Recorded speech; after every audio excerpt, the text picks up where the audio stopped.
팩트 진검승부 트루맨 시간이 돌아왔습니다. 오늘은 한겨레 신문 김한 기자 혼자 나왔습니다. 어서 오십시오. 안녕하세요. 원래 이 코너가 김준일 대표, 김한 기자 두 사람이서 하는 코너인데 두 분이서 짰습니까? 돌아가면서 한 명씩만 나오시네요? 저는 오랜만에 와서 몇 층인지도 지금 까먹고 올라왔습니다. 출장 갔다 오셨다고요? 네, 그렇습니다. 베트남요? 네, 베트남 다녀왔습니다. 좋은 특종 또 물어왔습니까? 네, 삼성전자 아시아 공장 취재 계속 하고 있는데요. 예. 이번에 가서 저희 지난번에 이제 보도했던 내용들의 예. 후속 내용들을 좀 취재 알아보고 왔습니다. 알겠습니다. 이따가 김한 기자랑 이야기 계속 하고요. 네. 먼저 인터뷰 진행부터 해보겠습니다. 오늘 청와대가 공개적으로 특정 언론사를 지목하며 보도 태도를 비판했죠. 최근 한일 관계를 보도하는 몇몇 보수 신문들의 편향된 시각에 대한 지적인데요. 과연 이 신문들의 일본어판이 어떻게 이런 비판이 나온 건지, 또 그런 보도가 일본 국민들에게 미칠 파장은 어느 정도인지 일본 현지 직접 연결해서 들어보겠습니다. 게이센 여대 이영채 교수입니다. 교수님. 네, 안녕하세요. 예. 교수님, 우선 궁금한 점이요. 국내 신문의 일본어판이 한국의 포털 같은 플랫폼을 통해서 일본의 야후 같은 것이죠. 기사가 실리는 걸로 아는데 그중에 일본 사람들이 가장 많이 읽는, 가장 신뢰하는 언론 어디라고 보면 됩니까? 네, 글쎄요. 일본에서는 인터넷상으로서는 야후 기사를 많이 보는데 예. 그게 신뢰를 하는지 어쩐지는 모르겠지만 한국 신문 중에서는 조선일보나 중앙일보가 일본어판을 제일 많이 제공하고 있기 때문에 그 기사를 많이 보는 것 같고요. 그럼 신뢰 여부 가끔 한겨레 신문도 가끔은 있는 것 같아요. 한겨레 신문도 가끔 있다. 근데 어쨌든 신뢰 여부를 떠나서 가장 많은 사람이 접하고 있다, 이렇게 보면 되겠네요. 그렇죠. 조선일보, 중앙일보가 가장 빨리 그리고 대량으로 일본어판을 제공해 오기 때문에 예. 접촉률이 많은 것 같습니다.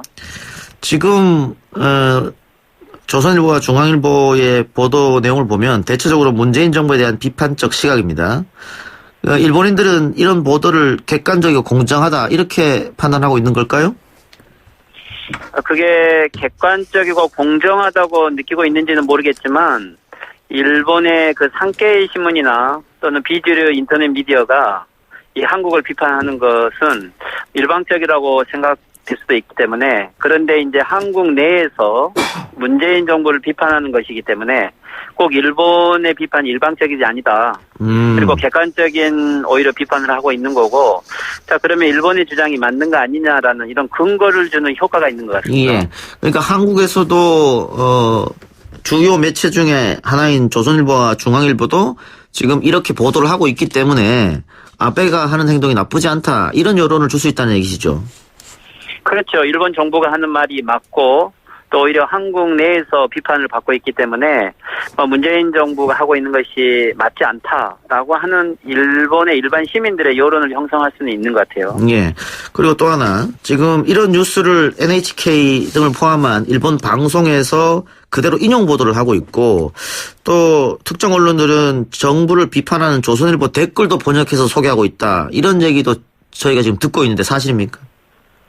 그러니까 일본에서 NHK에서도 그렇고 일본 무역 규제에 있어서 한국의 안전보장에 대한 근거로 제시했던 것도 한국 정부에 대해서 한국의 보수 신문이 비판했던 기사를 가지고 근거를 제출하고 있고요. 예. 그리고 저도 실상은 그 댓글이 그 조선일보라든지 한국의 댓글이 그대로 번역되고 있다라는 생각을 못하고 가끔 봤는데, 예. 이게 일본 넷 우익들이 쓴 게 아니고 한국의 댓글을 그대로 번역한 것을 보고도 구별이 어려울 정도니까, 예. 아마 이 문재인 정권에 대해 비판하는 내용들이 유사하게 서로 통용되고 있는 아마 그런 현실인 것 같습니다.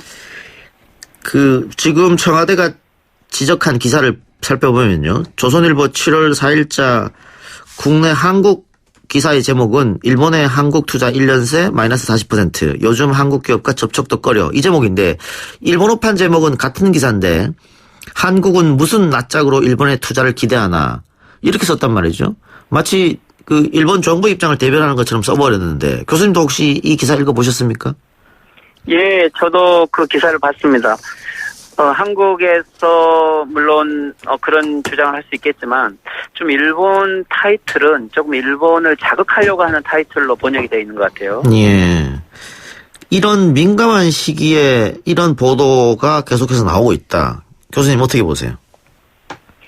네, 오늘 같은 경우도 지금 예를 들면 일본 산케이 신문에서 15일자로 한국은 미국에 가서 울고 매달리면서 중재를 요청한다. 이렇게 비판을 하고 있는데 지금 야후에 올라와 있는 이 조선일보 기사가 한국은 워싱턴이 아니고 일본으로 사람을 보내라. 이 기사가 일면에 떠 있거든요. 예. 그러면 현재 일본이 주장하고 있는 이러한 주장들이 오히려 조선일보의 그 기사로 증명이 되고 있는 건데 이것은 현재 일본하고 한국 사회에서 아직 언론 보도가 아주 민감한 아주 중요한 영향을 미치고 있을 때 그런 주류 미디어들이 이러한 한일 간의 국민 간의 감정을 자극할 수도 있고 여론 형성의 중요한 요소가 되고 있는데 정치에 대한 비판은 물론 필요하고 다양한 의견이 반영될 필요는 있지만 예. 예를 들면 팩트가 아닌 것이라든지 또는 특정 제목으로 대중을 자극해서 자사의 언론의 집중도를 높이려는 행위는 어떻게 보면 상업적인 목적으로도 번전하지 못하겠지만 만약에 이런 게 정치적인 목적을 가지고 행하고 있다면 한일 관계를 악화시키는 무책임한 행위라고도 할 수 있겠죠. 어떻습니까? 그 산케이라고 하면 일본을 대표하는 보수 우익지고 조선일보는 한국을 대표하는 보수 우익지인데 같은 논조를 지금 펴고 있다. 이 사안에 대해서는 그렇게 봐도 됩니까? 어떻게 보면은 정치 공간은 서로 다르지만 예. 문재인 정권에 대한 어떤 비판적인 시각들이 예. 일치하는 것 같은데 그런데 조금 의외인 것은 그 같은 테마에 대해서 같은 주장을 하고 있는 것은 거의 이 시기도 그렇고요. 이게 공동으로 기사를 쓴다라고는 볼 수 없지만 어떤 공동의 정치적 목적이 있다라고 의심이 되는 것은 피할 수 없을 것 같아요. 예. 그리고 지난번 저희가 교수님하고 연결했을 때도 제가 여쭤봤습니다만 불매운동과 여행 자제 국내에서 조금 더 시간이 가면 갈수록 심하게 불고 있습니다. 이런 우리 국민의 대응에 대해서 일본 사회가 혹시 위기의식을 느낀다든가 이런 점은 나타나고 있습니까? 네, 일본 경제신문들이 이 관광이 줄어들고 그 내년은 도쿄 올림픽을 통해서 약 4천만 관광객을 모으려고 하는데 지금 이 영향이 지속되면 어렵지 않느냐 이런 우려하는 목소리도 있고요. 예. 그리고 한국의 불매 운동에 대해서도 관심을 가지고 보도는 하고 있는 것 같아요. 예. 그 마지막으로요. 일본이 강제징용 문제 해법으로 제안한 제3국 중재위 설치 청와대가 수용 불가 입장을 밝혔는데 교수님 개인적 생각으로 적절한 조치였다고 보시는지요? 네, 물론 현재 일본의 어떤 전면적인 규제 조치 속에 또 이게 어떻게 보면은 징용에 대한 보복적 조치라는 것은 피할 수 없기 때문에 뭐 원칙적으로 대응할 필요는 있지만 그렇지만 이 다음의 협상을 위해서 일본이 이 안에 대해서는 거부를 하고 있기 때문에 예. 제2의 제3의 안을 준비해서 협상할 준비도 해야 될 것 같아요. 아마 일본은 이 문제를 국제 여론화 즉 국제 사법재판소를 거론할 것이고 우리도 이 국제 여론화에는 꼭 불리하지는 않기 때문에 예. 준비는 할 필요가 있을 것 같아요. 예, 준비는 해두고 있어라. 알겠습니다. 아까 교수님이 그 야후 뉴스에 조선일보, 중앙일보가 많이 지면을 차지하고 있고 한겨레도 가끔 보인다고 하셨는데 지금 제 옆에 한겨레 기자가 나와 있거든요. 예. 네, 교수님 안녕하세요. 네, 안녕하세요. 저 혹시 궁금한 거 있으면 하나 물어보세요. 국내 포털 같은 경우에는 좀 객관적인 중립성을 지킨다고 해서 진보 보수 이런 것들을 좀 균형 있게 싣는데 일본 포털에서는 그러면 한국 언론의 어떤 이런 비율이나 이런 것들이 좀 지금 관찰되는 부분들이 있나요? 예, 야후에서는 제가 보기에는 어떻게 보면은 액세스율이 높고 집중도가 높은 기사를 중점으로 배치하는데 경향으로 보면 한국 정부, 특히 문재인 정권이나 한국 정부를 비판하는 기사들이 거의 전면에 80%를 차지하고 있기 때문에, 근데 이 기사의 거의 40%가 한국에서 발행한 뉴스들이 이것을 차지하고 있거든요. 그러면은 어떻게 보면 일본에서 자체 생산된 뉴스보다도 한국 정부에 대한, 국내 정치에 대한 어떤 분열이 일본에서 좋은 하나의 계기가 되고, 이것이 한국 정부를 공격하고 있는 요소가 되고 있기 때문에 인터넷상의 미디어의 효과가 엄청 크고, 동시간대에 거론되고 있는 이 시점을 보면 국내적인 정치 맥락과 외교적인 정치 맥락은 언론들이 구별을 해야 될 것 같아요. 예, 알겠습니다. 교수님 오늘 말씀 고맙습니다. 예, 한 가지 조선일보만 지금 현재 댓글이 다 안 보이도록 해놨네요, 보니까. 지금은요? 예, 다른 중앙일보나 일본 야후 글들은 다 모든 댓글이 보이도록 해놨는데, 시스템의 에러인지 또는 이 문제를 조금 의식해서 그러고 있는지는 모르겠지만, 조선일보만의 댓글은 일체 보이지 않는 상태로 되어 있습니다. 지금 현재, 알겠습니다. 예. 교수님 오늘 말씀 수고하십시오. 고맙습니다. 예, 지금까지 게이센여대 이영채 교수였습니다. 예, 김한희 기자, 지금, 조선일보와 중앙일보를 위시한 보수신문이 연일 강력하게 정부를 비판하고 있는데, 정부 비판은 뭐 당연히 언론사로서 할 수 있는 역할이다. 다만, 정부 비판을 넘어서 일본의 편을 들은 듯한, 그래서 국론이 분열되는 듯한 모습을 보이는 것. 이건 조금 경계해야 되지 않느냐, 이런 지적이 있어요. 그러니까 이게 뭐 원칙의 문제는 아니고 정도의 문제라고 보여지는데요. 국내 언론들도 예를 들면 미국 언론이 트럼프 대통령을 비판했다 이런 것들을 외신으로 소개하기도 합니다. 뭐 일본 언론이 아베 총리를 비판하면 이제 소개하기도 하죠. 근데 이제 그런 차원에서 보면 뭐 언론의 기능 중에 하나라고 할 수도 있는데, 지금 이 문제는 저는 이제 이런 경우는 많이 봤어요. 외신을 번역해 오면서 좀 왜곡하는 경우, 우리 입맛에 맞게. 근데 이건 이제 자사의 기사 제목을 바꾸는 거죠. 바꿔서 내는 경우는 사실 많지 않을 것 같은데, 뭐 그런 부분에서는 조금 정도가 지나친 측면이 있지 않나 이런 생각이 듭니다. 알겠습니다. 청와대가 특정 언론사의 보도를 검명하면서 공개적으로 비판하는 것, 이거는 또 다른 압력이 아니냐, 이런 지적도 있습니다. 예, 뭐 과도하면 언론의 자율성을 당연히 침해할 수 있는 문제인데, 뭐 지금 상황은 제가 아까 정도를 얘기했지만 한국과 일본 간에 지금 벌어지고 있는 관계의 맥락 이런 것들을 고려하지 않고 누가 보더라도 좀 정책 의도성을 가지고 문재인 정부를 한번 흔들어 보자, 뭐 이런 식의 접근으로 이제 제목까지 바꿔서 발행하는 뭐 이런 상황이기 때문에, 뭐 정치의 입장에서는 좀 뭐 지금 국면에서 할 수 있는 얘기라고 생각은 되는데요. 다만 언론의 입장에서 보면 뭐 국익을 위해서 힘을 모으자, 이게 이제 언론의 역할은 아니기 때문에 그런 부분들이 뭐 해서 약간의 충돌 지점, 우려가 있는 것은 사실입니다. 예. 자, 일본 얘기는 거기까지 하고요. 지금부터는 김한 기자가 취재한 삼성 문제. 한겨레가 보도한 아시아 공장 노동 착취에 대해서 삼성이 입장을 내놨다고 하는데 어떤 입장이 나왔습니까? 네, 지난 10일 이제 삼성 뉴스룸, 삼성이 이제 공식적으로 자신들의 입장을 밝히는 채널인데요. 여기를 통해서 입장을 내놨습니다. 뭐 저희 보도가 나간 지 한 3주 만에 나온 입장인데요. 전체 입장은 한 3,000자 정도인데, 뭐 기본적인 건 한겨레 보도가 좀 상식에서 벗어나 있다, 삼성 비판을 위한 논리로 치우쳐 있다, 이런 내용이 들어 있습니다. 그래서 저희가 이제 주요하게 보도했던 아시아 공장 노동자들의 저임금 문제에 대해서 삼성은 이제 적법하고 적정한 대우를 위해 노력하고 있다, 뭐 이렇게 밝혔고요. 그다음에 이제 화학물질을 둘러싼 쟁점들이 좀 있는데 이 부분도 뭐 교육을 실시하고 있다, 이렇게 얘기를 했습니다. 그리고 이제 저희가 아시아 공장의 노동 착취가 발생하는 주요한 삼성의 관리 기술이 이른바 이제 텍트타임, 그러니까 1인당 제품 생산량을 의미하는 제조업의 용어인데요. 이 텍트타임 관리에 있다라고 이제 강하게 비판을 했는데, 그 부분에 대해서도 뭐 모든 제조업체들이 이런 텍트타임 관리를 하고 있다, 뭐 이렇게 얘기를 입장을 내놨습니다. 예, 기업이나 제조업에 대한 이해가 부족한 보도였다라고도 했는데 이 부분에 대해서는 어떻게 반박하시겠습니까? 네, 저희가 이미 뭐 오늘자 한겨레 신문에 삼성 입장에 대한 저희의 재반박을 썼는데요. 삼성의 이 입장이야말로 노동에 대한 이해가 좀 부족한 게 아닌가, 뭐 이런 생각이 듭니다. 그러면 일단 삼성이 한겨레 보도를 조목조목 반박하면서 한겨레가 거짓말했다라는 건데, 제일 처음에 나온 내용은 최저임금입니다. 네. 최저임금도 지급하지 않는다, 저임금으로 기본생활조차 되지 않는다, 이 주장은 사실과 다르다, 이렇게 얘기했거든요. 네.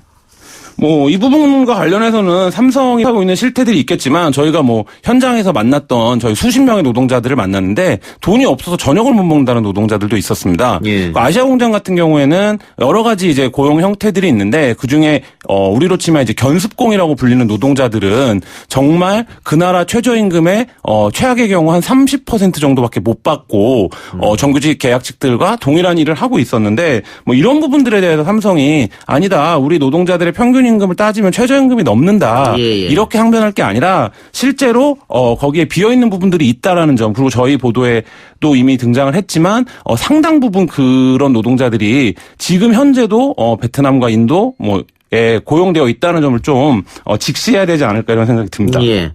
삼성에서 반론한 것 중에 어떤 고용 형태 근로자에도 법정 한도를 상회하는 적정 임금을 지급하고 적법하고 적정한 대우하기 위해 노력한다. 이건 뭐 추상적인 답변이기 때문에 네. 이 부분에 대해서 언급을 할 필요는 없는 것 같아요. 이거 말고 사실관계가 명확하게 갈릴 것만 한번 얘기해 봅시다. 다른 업체와 비교해서 열악한 작업 환경과 저임금 이 문제에 관해서 한겨레 보도에 대해서 삼성이 반박을 한 거죠. 네. 텍트타임 단축이 부품의 모듈화와 공정 자동화 때문인 것은 아니다. 이 말 네. 같은데요. 그러니까 삼성은 이런 거죠. 그러니까 공정 혁신을 통해서 제품 생산 시간을 단축한 거지 노동자들을 쥐어짜서 단축한 게 아니다. 이렇게 해명을 한 건데요. 근데 이 부분은 사실 삼성이 불과 몇 년 사이에 이토록 혁신적으로 생산 공정을 단축할 수 있는 그 기술을 만들어낸 거라면 그 부분을 스스로 밝히고 좀 국제적인 평가를 받았으면 좋겠다. 이런 생각이 들고요. 예를 들어 드리겠습니다.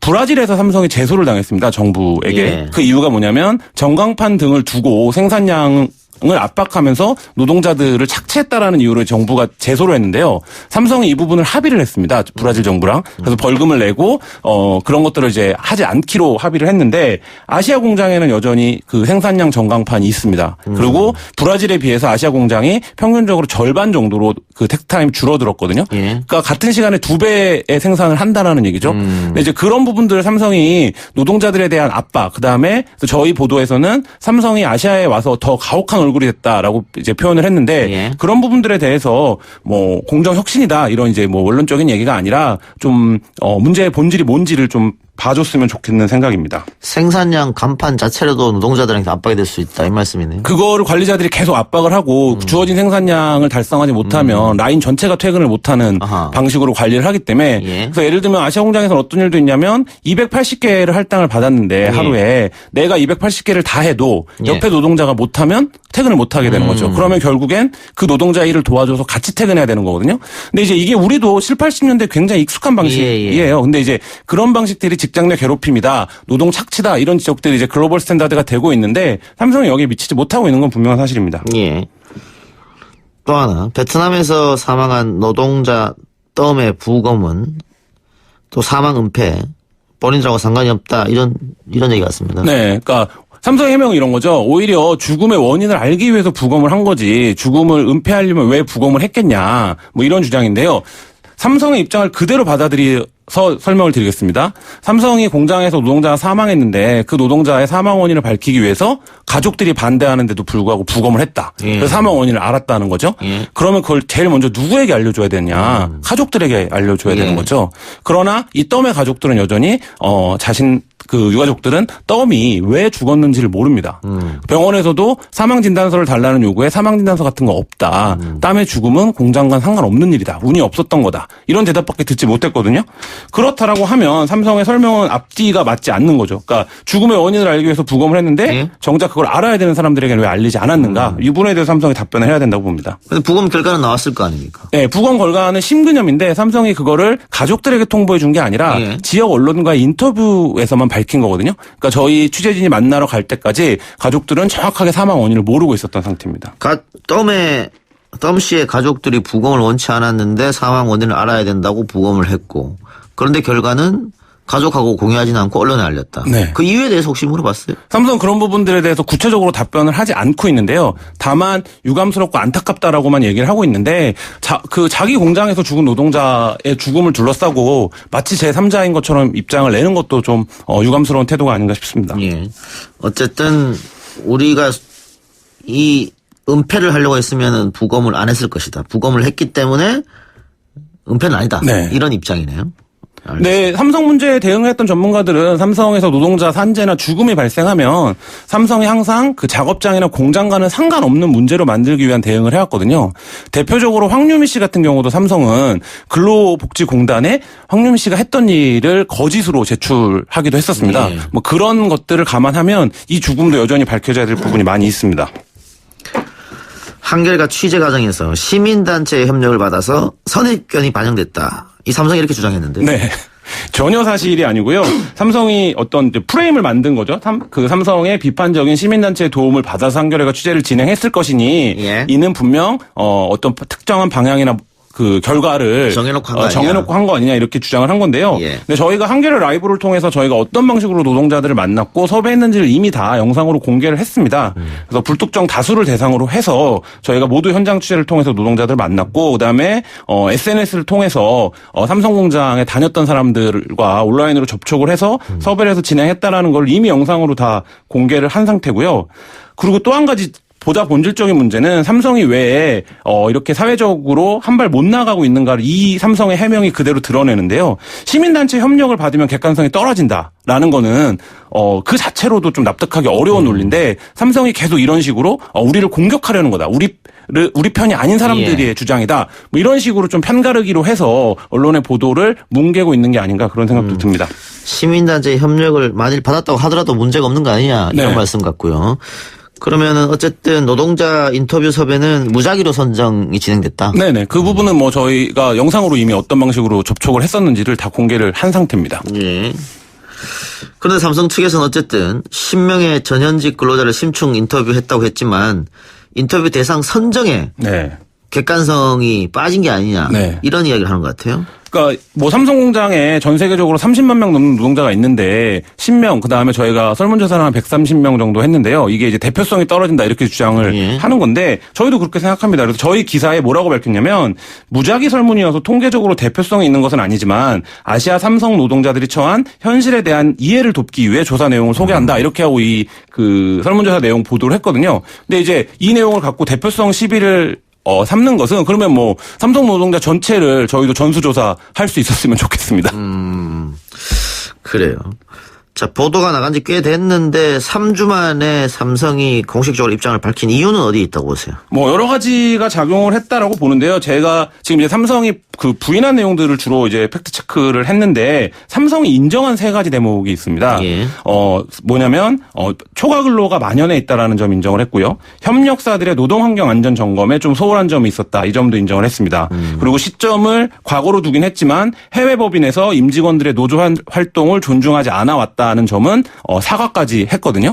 이 세 가지가 삼성이 글로벌 경영을 함에 있어서 지속 가능할 것이냐를 따지는 굉장히 중요한 지점들입니다. 예. 이 지점들에서는 삼성이 공개적으로 사과를 하고 했다라는 점은 저희 보도 이후에 삼성이 전향적인 태도를 좀 취한 게 아닌가 이런 생각 들고요. 사실 뭐 이 문제들이 국내에서 10수년간 싸워서 진전해온 문제인데 예. 언론의 보도 이후에 3주 만에 삼성이 인정한 건 좀 대단한 이 보도의 어떤 성과가 아닌가라는 생각도 들고요.